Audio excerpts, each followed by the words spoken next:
eu quero compartilhar uma palavra. Salmo de número 4.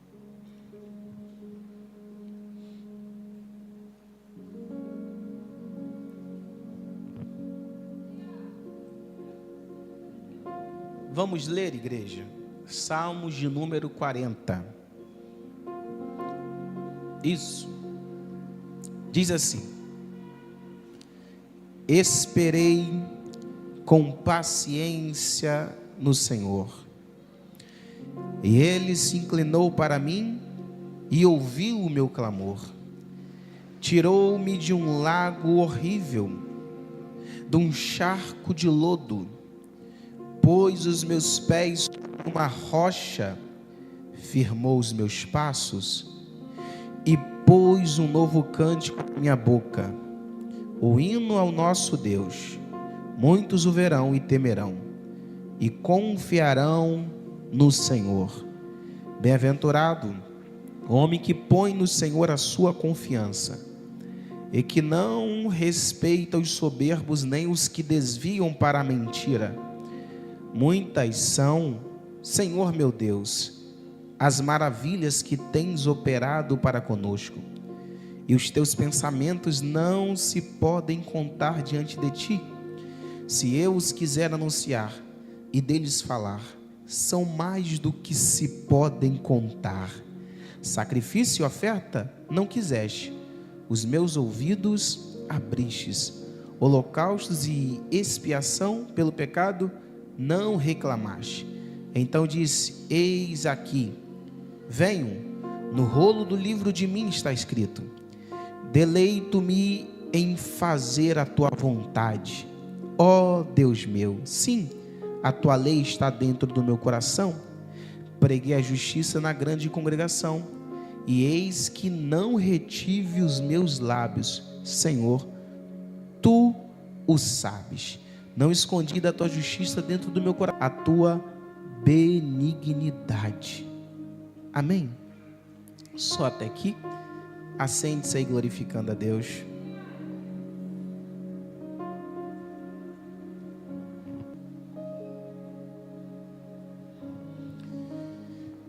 Queridos, Salmos de número 40 é um salmo, pelo menos o seu primeiro verso é muito conhecido. Inclusive, quando alguém se depara em um momento, logo alguém o cita então esse salmo para alertar e orientar outras pessoas acerca da importância de esperar no Senhor, porque muitas às vezes nos precipitamos acerca daquilo que almejamos, temos expectativa.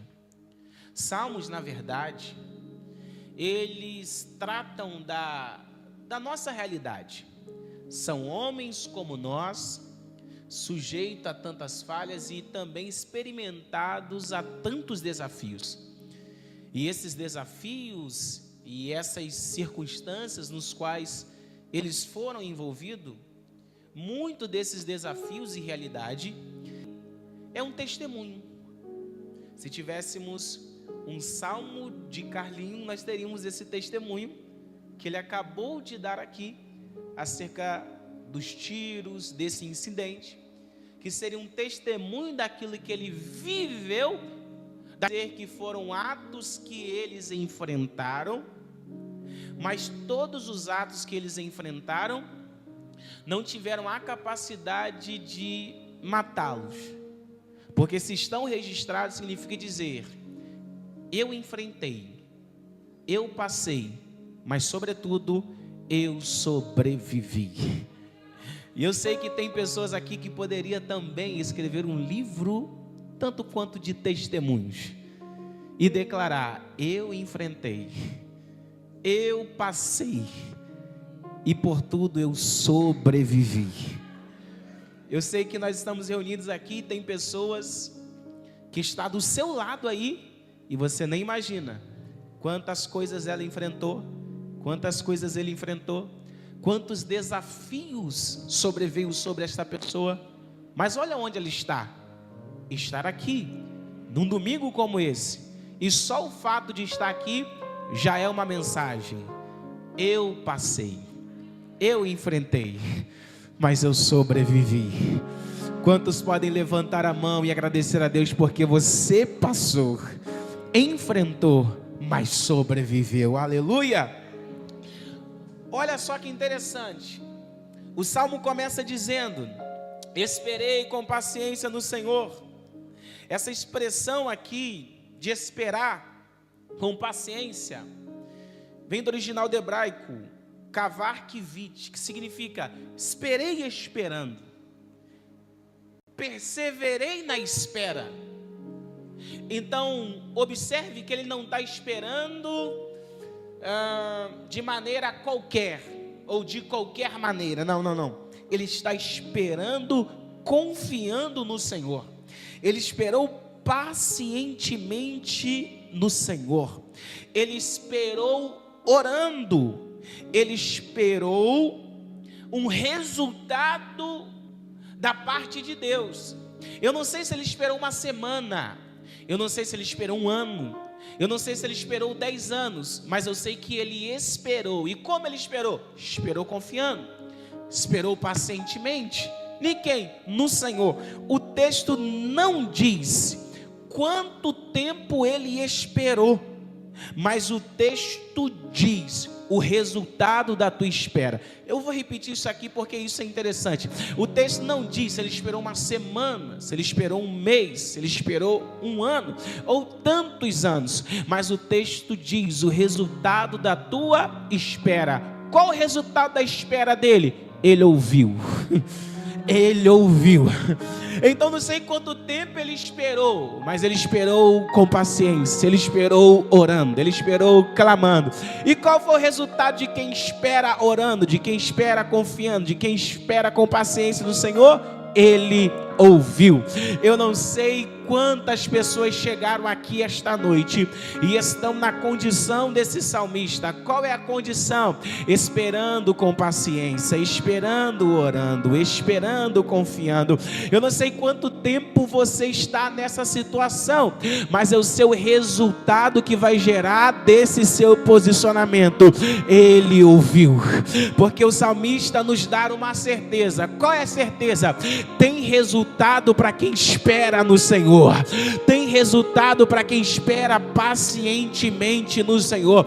Qual é o resultado? Ele ouviu o meu clamor.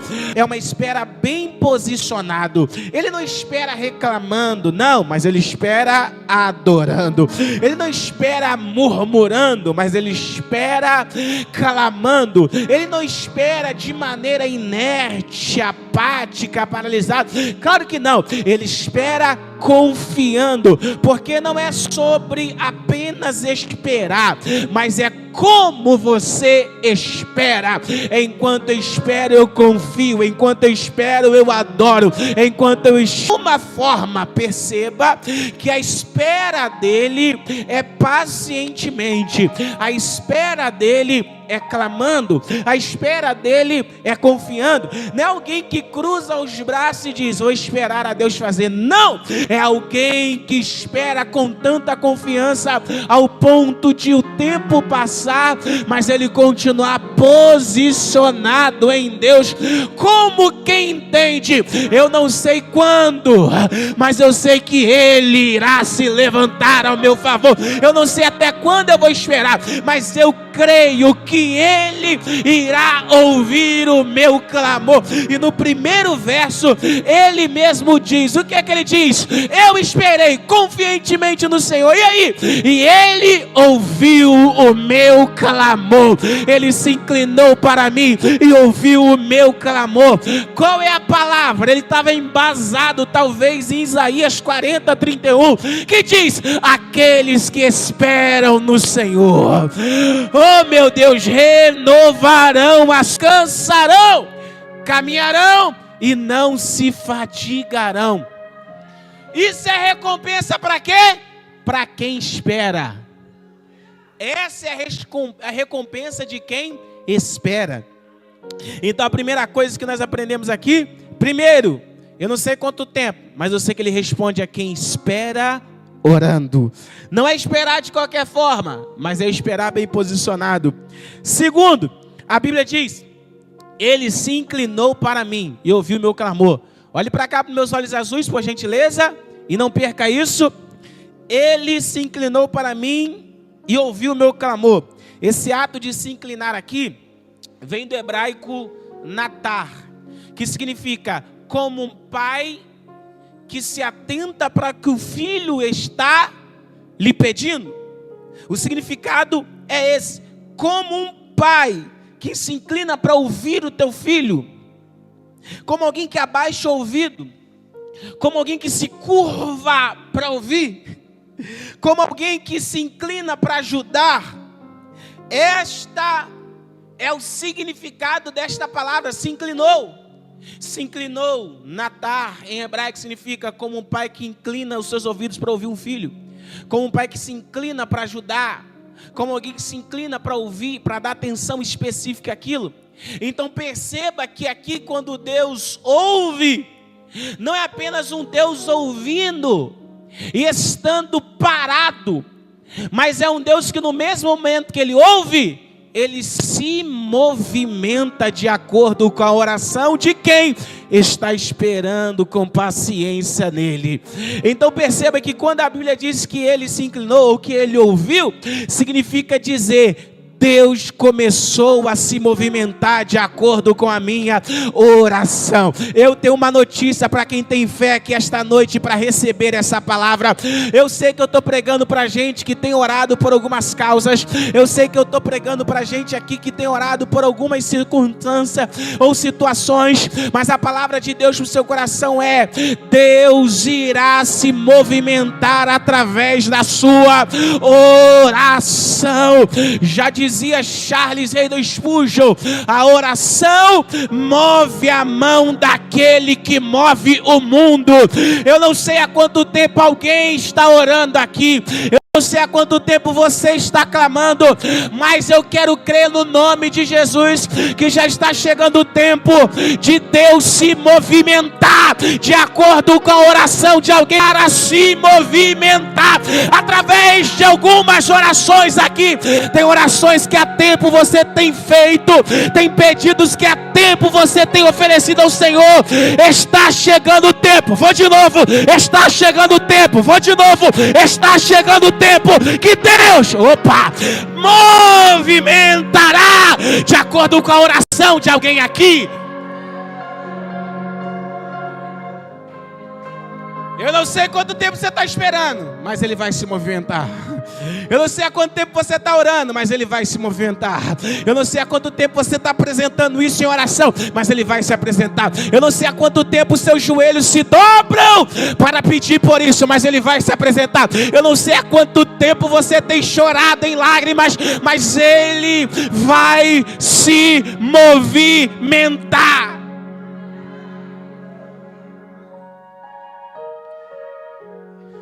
Ele vai se movimentar.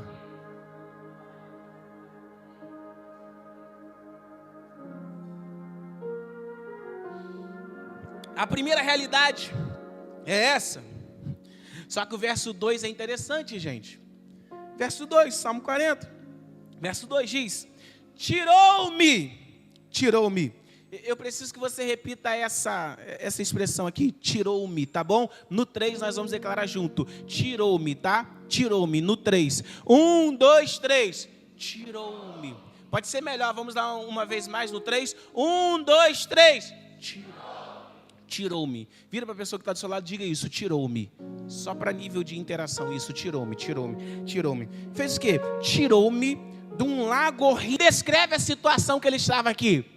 Qual é a situação que ele estava? Num charco de lodo. Da onde que ele clamou? É do charco de lodo que ele está clamando. É desse ambiente instável que ele está orando. É desse ambiente terrível que ele está lodo. Não quer mais permanecer nesse ambiente instável, de instabilidade. Não, é por isso que ele clama, para que Deus o arranque dali, para que Deus o tire dali, para que Deus o liberte do charco de lama. É isso que ele deseja. Ele está entendendo. Ele está entendendo o quê? Que a minha situação é tão terrível, é tão terrível, é tão terrível, que para eu sair daqui, só por uma intervenção divina. Então aqui ele não pede ajuda apenas a um amigo. Não. Aqui ele ora a um Deus que tem capacidade de arrancar ele desse. É muito desfavorável. Ele entende que o ambiente aonde ele está não é um ambiente que ele goste, não é um ambiente que ele está acostumado, não é um ambiente que ele tem prazer de estar. Mas ele também entende que para sair dali, só por uma intervenção divina. Para esse quadro mudar, só por uma intervenção divina. Só Deus poderia tirar. É por isso que ele sabe a quem recorrer. É por isso que muitas das vezes tem situações na sua vida que não virou a chave ainda, que não mudou ainda, porque você contou para todo mundo, só não entregou na mão daquele que é poderoso para descer nesse charco de lodo, de lama e levantar alguém. Alguém está entendendo isso daqui? A verdade é que muitas das nossas situações, muitos dos nossos contextos não foram mudados porque nós recorremos a todas as instâncias e níveis de recursos e pessoas possíveis, mas esquecemos de colocar no joelho, de apresentar aquele que nunca perdeu uma batalha, daquele que é poderoso para nos livrar. Mas esse salmista entendeu, de me arrancar daqui, nessa situação que eu estou, só por uma intervenção divina. Só por uma intervenção divina. E aí isso é tremendo. Por quê? Porque a oração mais sincera muitas das vezes nasce do pior lugar. Eu vou repetir isso daqui. A oração mais sincera muitas das vezes nasce do pior lugar. É do pior cenário da sua vida que surge a oração mais sincera. Eu estava ouvindo há poucos dias atrás de um cara aqui, ele conversando que em uma certa fase da vida dele, ele estava nas drogas, e aí o outro camarada que estava com ele nas drogas, quando ele estava nessas drogas, ele começava a falar de Bíblia, ele começava a falar algumas coisas, começava a falar de Deus, começava a falar do Evangelho, e muitas vezes começava a orar. Ele entendia, como assim? A gente está aqui no meio das drogas? Quando alguém não tinha força para sair, quando alguém não queria estar lá, mesmo assim, nasceu uma sincera oração: me tire daqui. Eu não nasci para estar nessa circunstância. Eu não nasci para viver esse cenário. Eu não nasci para estar aqui. Então, às vezes, é do pior lugar que nascem as mais sinceras orações. Que nascem as mais sinceras orações. Aleluia. Sabe o que isso quer dizer? Sabe o que isso significa? Ele não tinha forças para sair dali. Ele não tinha condições para sair dali. É por isso que ele ora. Os recursos, ele não iria mudar a vida dele. Não, nesse cenário aqui não. O conhecimento dele não tinha capacidade de arrancar ele daquele lugar.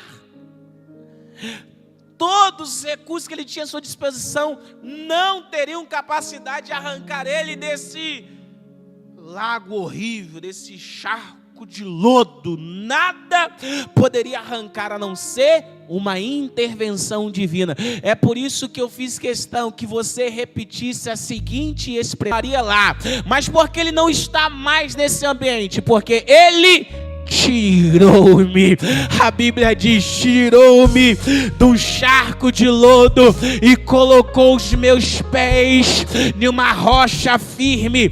Ele declarando nas entrelinhas: eu não tinha capacidade de firmar os meus pés, eu não tinha capacidade de me posicionar, eu não tinha capacidade de voltar a caminhar.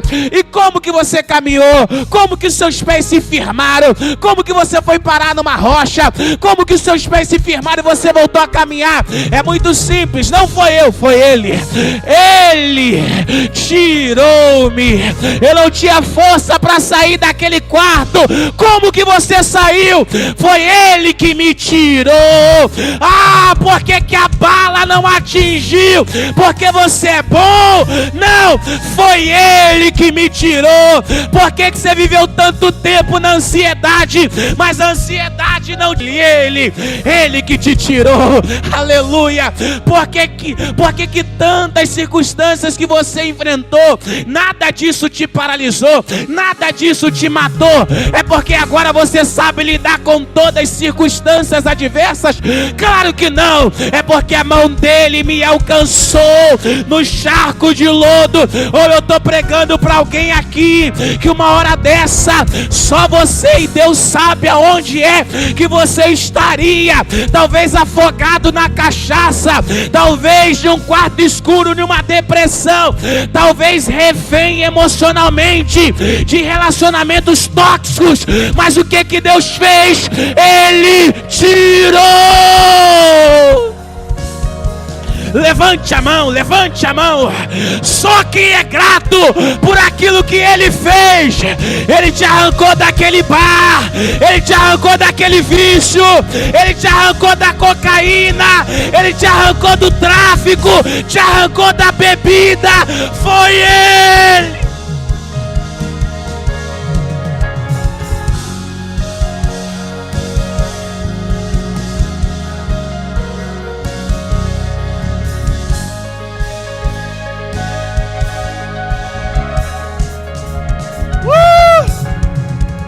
Por que naquele charco de lodo você até preparou a carta, mas não tirou a sua vida? Por que naquele charco de lodo você até tomou remédio, mas o remédio não te matou?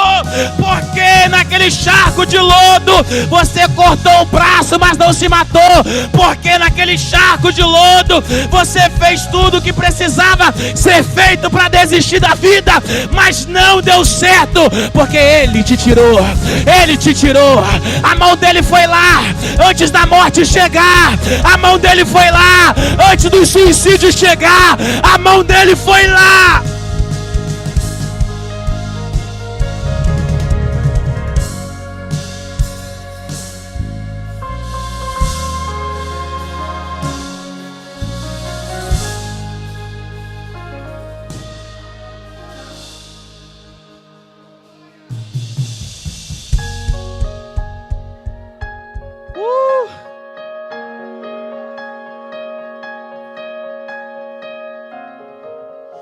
Feche os olhos. Feche os olhos. Reflita agora, se não fosse Ele, onde você estava? Reflita agora, se não fosse Ele, se Ele não te tirasse de lá, se Ele não te arrancasse de lá, onde é que você estaria agora? Se Ele não te arrancasse a tempo. Uma mãe perderia um filho. Se Ele te arrancasse a tempo. Um filho perderia uma mãe. Se Ele te arrancasse a tempo. O marido ia perder uma esposa para ansiedade, para depressão, para os vícios. Se não fosse a mão dele. Foi Ele que te tirou. Por que o acidente não te matou? Porque Ele te tirou. Por que a enfermidade não matou? Porque foi Ele que te tirou.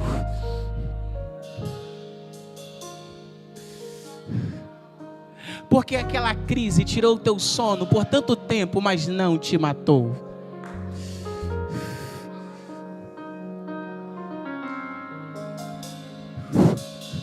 Por quê? Porque Ele tirou-me. Tirou-me.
Aí a Bíblia diz, essa expressão tirou-me, no original do hebraico está a palavra alar, que significa fazer subir, elevar, transportar do alto, do baixo para o alto, trazer para cima. Esta é a expressão que está contida nessa palavra.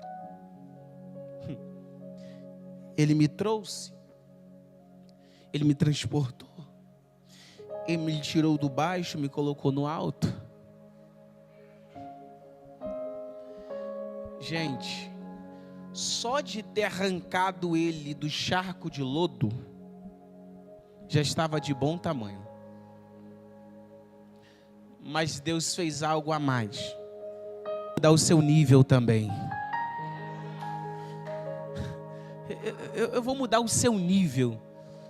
Eu te tiro do charco de lodo, mas não te coloco na beirada, eu não te coloco na areia, eu não te coloco... Não. Ele tirou-me, levou em um lugar alto e colocou os pés dele na rocha. Deus não apenas nos tira do lugar errado, Ele nos coloca no lugar certo. Vou repetir, Deus não apenas nos tira do lugar errado, Ele nos coloca no lugar certo. É Ele dizendo, eu te arranquei do charco de lodo, mas eu já tenho um lugar preparado para você, é na rocha. Eu te tiro deste ambiente, mas eu já te preparo um outro ambiente. Eu te tiro dessas companhias, mas eu te preparo novas companhias. Eu te tiro dessa geografia, mas eu te preparo uma nova geografia. Eu te tiro desta estação, deste nível, eu te coloco nesta estação, neste nível. Deus é poderoso. E aí você percebe algo que eu gosto de frisar aqui, porque essa reflexão de salmo aqui nasce de um devocional. E todas as vezes que eu olho para esse texto, eu percebo como que Deus faz uma transição na vida da gente. Sabe, Ele nos transiciona. E o que Ele faz aqui? Ele tira do charco de lodo e nos coloca numa rocha. Lodo, charco de lodo, de lama, fala de lugar instável. Se você estiver caminhando normalmente em um lugar e perceber que no meio desse percurso tem uma lama, você passa no meio desta lama ou você contorna esta lama. O óbvio, o correto é você contornar. E por que você não passa nesta lama? Por pelo menos dois motivos. Primeiro, para quem para o aspecto mais vaidoso, digamos assim, pegar e cair. Então, para evitar o fato de se sujar e para evitar o fato de escorregar e cair, você precisa sair desta lama. Então, lama fala de um lugar de instabilidade. Ninguém pisa com firmeza em uma lama, porque sabe que é um lugar de instabilidade. Então, o que Deus está fazendo na vida desse salmista? Simples. Eu estou arrancando você de um lugar de instabilidade. E estou levando para onde? Para qual lugar que Ele conduziu aquele homem? Para a rocha. A rocha é um lugar de firmeza. A rocha é um lugar estável. A rocha é um lugar forte. Você tem confiança em Ele. Está arrancando ele do lugar de instabilidade e colocando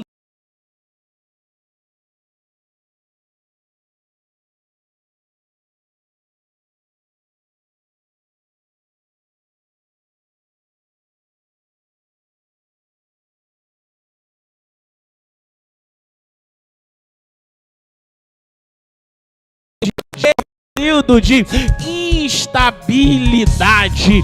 Mas a partir de hoje, no nome de Jesus, viverá um tempo de estabilidade. Eu profetizo no nome de Jesus que é esse tempo que está chegando para você. Qual tempo?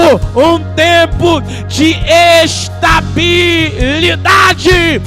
Caminha em paz, porque é Deus que está te levando para este lugar. Caminhe em paz, porque é Deus que te está conduzindo para essa nova estação. Eu estou pregando para a gente aqui, se não sabe se vai dar o próximo passo, que talvez não está com tanta fé, mas esse é o culto que Deus vai elevar o nível da sua fé, para você pisar e entender que é Ele que está te conduzindo. Eu vou pregar para alguém aqui, aleluia, é Deus que está te conduzindo para essa nova estação. Por que você está com esse medo de dar o primeiro passo? Porque você está inseguro acerca do próximo passo? Coloca o pé que Ele coloca o chão. Coloca o pé que Ele coloca o chão. Porque é Ele que está arrancando e é Ele que está conduzindo. É Ele que está arrancando e é Ele que está conduzindo. Alguém para entender o que eu estou pregando aqui?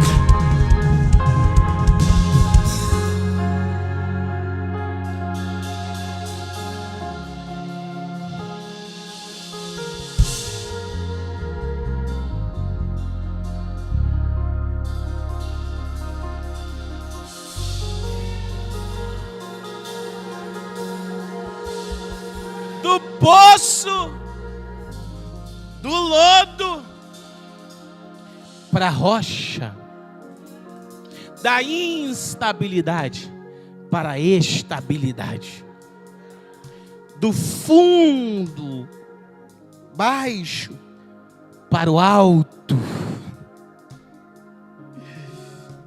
Precisamos entender. Quando Deus tira, Ele também põe.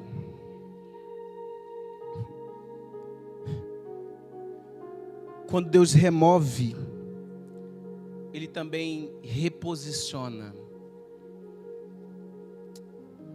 Quando Deus arranca, Ele também coloca. É uma outra verdade aqui. Acredita-se que este salmo foi escrito por Davi. E se esse salmo foi escrito por Davi, eu lembro algumas características de Davi. Se esse salmo foi escrito por Davi, gente, eu lembro algumas características de Davi. Você lembra de alguma função de Davi, alguma característica? Ele era o quê? Rei. Ótimo. Essa palavra cabe muito bem aqui. Porque se esse salmo é de Davi, nós conhecemos Davi como rei, significa dizer que nem sempre foi assim. Deixa você pensar. Se esse salmo é de Davi, e ele registra esse salmo, e nós conhecemos Davi como rei, nem sempre foi assim. Por quê? Porque antes de ser rei, ele estava no charco de lodo. E o que virou essa chave? Por que essa transição? Ele mesmo diz: tirou-me. É Davi dizendo: eu não tinha capacidade de ser rei. E por que você se tornou? Porque Ele me tirou. Eu não tinha habilidade suficiente para ocupar essa posição. Como que ocupou? Não foi eu. Tirou-me. Eu não tinha patamar para chegar aqui. Por quê? Porque como que começa a história de Davi? Rejeitado, decepcionado, frustrado, isolado no pasto. Mas a história dele não termina assim. Não termina no charco de lodo. Não termina na frustração. Não termina ele abandonado. Não. A história dele não perdura assim. Por quê? Porque entre esse momento da vida dele E o momento a qual nós conhecemos de ápice, houve uma mão que teve a capacidade de arrancar ele de lá e de conduzir para um novo lugar. Tirou-me. Aí, queridos, aí eu lembro daquele versículo e eu anotei. Salmo 113, versos 7 ao 9. Parece um paralelo e combina muito bem com essa realidade, porque diz assim: ele levanta o pobre do pó, e do monturo ele ergue o necessitado, para fazer assentar com os príncipes, mesmo com os príncipes do seu povo. Faz com que a mulher estéril habite em casa, e seja alegre mãe de filhos. Louvai ao Senhor. Sabe o que esse salmo está descrevendo? As reviravoltas que Deus é capaz de fazer na vida de alguém. Deus é poderoso para fazer. E aí, verso 3 diz: e pôs um cântico novo, e pôs um novo cântico na minha boca, um hino ao nosso Deus. Muitos verão e o temerão. O cântico é novo. O cântico é novo. O cântico é? O cântico é? E por que o cântico é novo? Muito simples. Porque ele não pode continuar com o cântico velho, pois agora ele está numa nova estação. Porque o cântico velho não combina com a estação nova. Não dá para querer trazer o velho para essa nova estação. É por isso que depois de Deus mudar o ambiente dele, transicionar a estação dele, o que Deus faz? Cântico novo. Por quê? Porque não tem como você estar nesse ambiente novo e continuar com um cântico velho nos seus lábios. Deus me usa para dizer para alguém aqui: tem algumas canções que não combinam com essa nova estação, tem algumas coisas que não combinam com esse tempo novo da sua vida. Agora eu não quero falar apenas de música, eu não quero falar da sua playlist, eu não quero falar dos cânticos. Não. Eu quero falar de práticas. Existem algumas práticas, alguns comportamentos, algumas atitudes. Vou para essa nova estação. Significa dizer que atos velhos ficam na velha estação, que hábitos antigos ficam na antiga estação, que comportamentos ultrapassados ficam na antiga estação. Se Deus está te levando para o novo, se comporte de acordo ao ambiente a qual Ele está te levando. Se comporte de acordo com a estação a qual Ele está te levando. Ele levou para um lugar novo. E o que Ele fez? Um cântico novo. O velho comportamento não combina com a sua nova vida. E aí é tremendo, gente. Por quê? Porque diz, e pôs um novo cântico na minha boca, o hino ao nosso Deus. Muito verão, temerão e confiarão no Senhor. Não, isso aqui é um absurdo para mim. Ele está dizendo, aquilo que Deus fez na minha vida, sabe? O cântico que Ele colocou na minha boca, o hino, muitos verão, temerão e confiarão no Senhor. Confiarão no Senhor. Quem confia tem fé, tem credo, é crente, é crédulo. Mas quem não confia é incrédulo. Então o que Ele está dizendo? O que Deus fez na minha vida foi tão poderoso que os incrédulos passaram a crer. O que Deus fez na minha vida foi tão forte que Deus está gerando salvação para outras pessoas. Porque Ele está dizendo aqui, gente, muitos verão, temerão e confiarão no Senhor. Ele dizendo, o que Deus fez na minha vida não parou em mim, alcançou outras pessoas. Ou você acha que Deus quer salvar apenas você na sua casa? Ou você acha que Deus queria salvar só você da sua família? Ou você acha que é à toa que você é o primeiro crente do seu serviço? Ou você acha que é à toa que você é o primeiro aluno crente da faculdade? Ou você acha que é à toa que o lugar que você está em volta só tem gente incrédula? É por quê? Porque o que Deus faz na sua vida vai fazer incrédulos confiar no Senhor. Eu estou dizendo para alguém aqui que Deus não te levou aonde levou, não plantou aonde plantou, não te conduziu aonde conduziu de maneira aleatória. Não.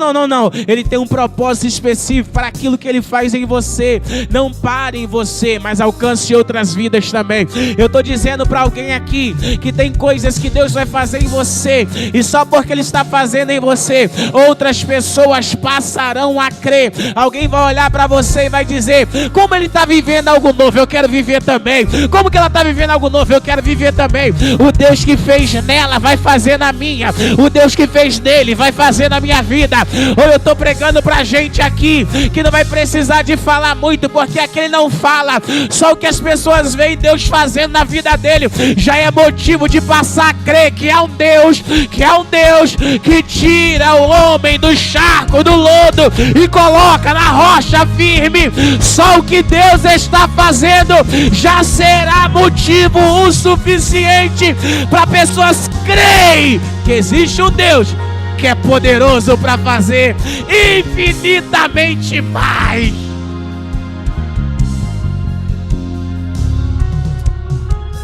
Coloque sobre os seus pés aí.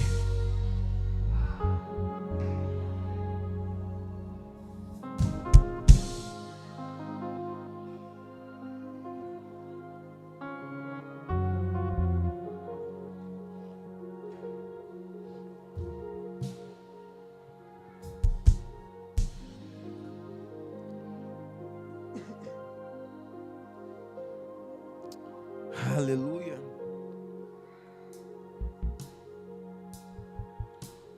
Deus faz nele,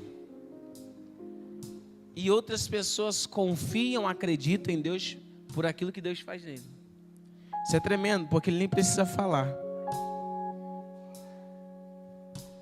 Só que no verso 9 do Salmo 40 diz assim, ó: preguei a justiça na grande congregação, eis que não retive os meus lábios, Senhor, tu sabe. No verso 3, o que Deus faz na vida dele já é motivo para converter outras vidas, sem que ele precise falar. Só que no verso 9, o tempo passou e ele decidiu falar. Então primeiro ele prega com o comportamento, antes de pregar com as palavras. No verso 3 tem gente se convertendo sem lhe falar. No verso 9 tem gente conhecendo Jesus porque ele está falando. Porque para algumas pessoas, ser um canal de salvação para outras vidas, às vezes você não vai precisar falar, às vezes você vai precisar calar. Eu já vi muitas histórias de esposas que ganhou marido para Jesus porque decidiu falar menos e fazer mais. Como também esposos ganharam esposas que decidiu falar menos e fazer mais. Os nossos filhos estarão no centro da vontade de Deus, não é através dos nossos bons discursos, mas é quando eles enxergarem em nós um bom comportamento. Porque evangelho não é uma vida de palavras. Evangelho é uma vida de atitude. Um dia, uma criança chegou na igreja e disse: pastor, posso morar aqui? Ele: que é isso, meu filho? Vai morar aqui por quê? Você tem que ir para casa com a sua família e tudo mais. Ele disse: deixa eu morar aqui. Por quê? Porque aqui meu pai é tão bom, aqui minha mãe é tão abençoada, aqui meu pai trata minha mãe bem, aqui minha mãe trata meu pai bem, aqui eles me tratam bem, aqui é uma realidade tão maravilhosa, então quero morar aqui na igreja. que esse menino está falando? Que o comportamento dos pais dentro da igreja era totalmente diferente quanto ao comportamento dentro de casa. Nós precisamos entender que as nossas atitudes pregam mais do que as nossas palavras. Como diz aquele provérbio ou frase, né? Uma frase. Pregue o tempo todo. Se possível, use palavras. A transformação que Deus está gerando na sua vida é uma transformação que só de alguém ver você amanhã entrando no trabalho, já vai perceber que alguma coisa mudou na sua vida. Sem você precisar falar. Vai ter uma hora que você vai precisar abrir a boca. Mas antes, deixa que o seu comportamento pregue Jesus para essas pessoas. Mas talvez você é alguém que chegou aqui e está em uma situação no qual você sabe, só Deus que pode me tirar daqui. E eu estou pregando para você. É para você mesmo. Você que entende que precisa vir. Não. Você que entende que está onde está, mas não quer continuar da mesma forma. Se você chegou aqui nesse culto, entende que é com você que Deus está falando. Pastor, sou eu. Eu quero sair dessa situação. Eu quero viver uma nova estação na minha vida. Sai do seu lugar e vem aqui na frente. Eu quero orar pela sua vida. Pastor, sou eu estou afastado. Eu quero voltar para Jesus. Aonde está a primeira pessoa que precisa viver esse novo tempo hoje?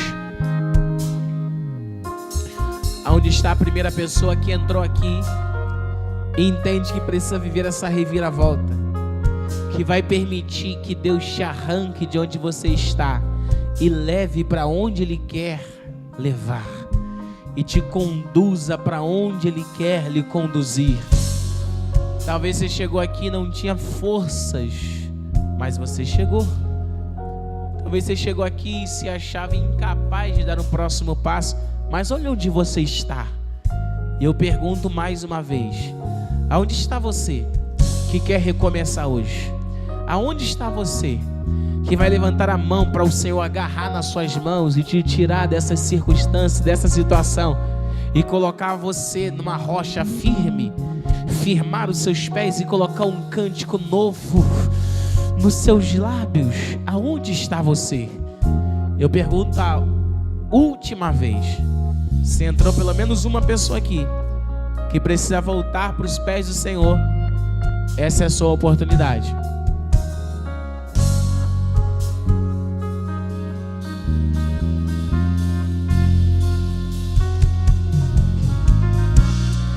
Que o Senhor abençoe a tua casa, que o Senhor abençoe a tua família, que você tenha uma semana extraordinária. O novo de Deus já começou para a sua vida. Quantos acreditam nisso e pode aplaudir bem forte ao nome do Senhor?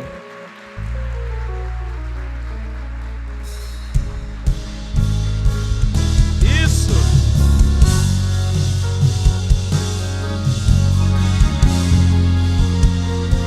Vamos aplaudindo.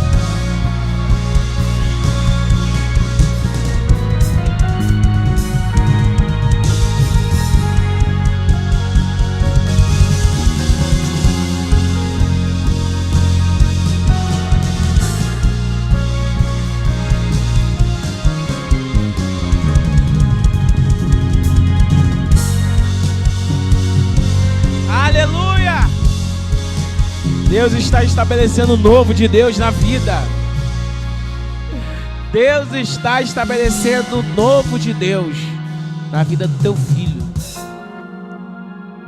Eu vou orar. Tem mais alguém que quer se unir aqui? Eu oro. Estenda suas mãos. Senhor, eu oro para que o Senhor, no nome de Jesus, estabeleça um novo tempo sobre a vida do teu filho. Que a partir de hoje ele possa viver um novo de Deus. Eu oro para que ele viva coisas extraordinárias. Eu oro para que no nome de Jesus o Senhor complete a boa obra. Deus está trazendo. Complete a boa obra que o Senhor já começou. De igual modo, assim apresentamos a tua filha, que recomeça hoje, que também acessará essa nova estação de Deus, que Deus está conduzindo. É o Senhor que está conduzindo os teus filhos para esse novo tempo. Não vos lembrei das coisas antigas e nem considerei as passadas. Eis que estou fazendo uma coisa nova e já está surgindo. Seja bem-vindo ao novo de Deus. Seja bem-vindo ao novo de Deus. Quem se alegra, aplauda o Senhor. Aplauda o Senhor por essas preciosas vidas.